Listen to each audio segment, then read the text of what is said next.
Hello everyone. I just wanted to do a quick follow-up on what we discussed in the Thrive service yesterday. Thank you to Billy Sutton for leading the children's choir and for Matt Hammonds and Stanley Hobbs coming down and leading us in worship as well. Thank you to the band for creating a great environment for us to sing and worship the Lord. Yesterday in the sermon we discussed the roles of style and substance in our worship gatherings, and how we described style as how we do what we do, and we describe substance as what we do and why we do it. And too often times we get stuck on style and we put an emphasis on style, how we're doing worship. And sometimes substance gets left out in the cold, pushed off to the side, and we forget what we're doing and why we're doing it.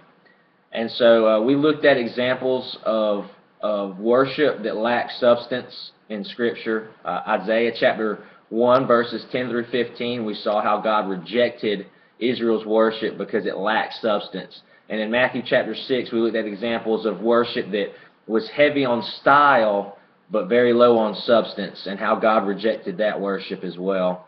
And so just wanted to encourage us yesterday to remember what we're doing and why we're doing it, and to not put so much emphasis on how we're doing it. Even though that's important, we don't need to get those two things out of order. I heard Andy Stanley say one time that we need to marry our mission and date our methods as a church. Our mission is permanent. It's never changing. We're married to it. Our methods, they'll change, and they're temporary. And I think that can apply to style and substance. We need to marry substance and date style. Style will change. Substance needs to remain the same. I want to encourage you to go and check out Psalm 51, particularly verses 16 and 17, as it gives us a picture of how we can approach God and His response to it, and that He won't reject us if we come to God with a broken heart and with a contrite heart.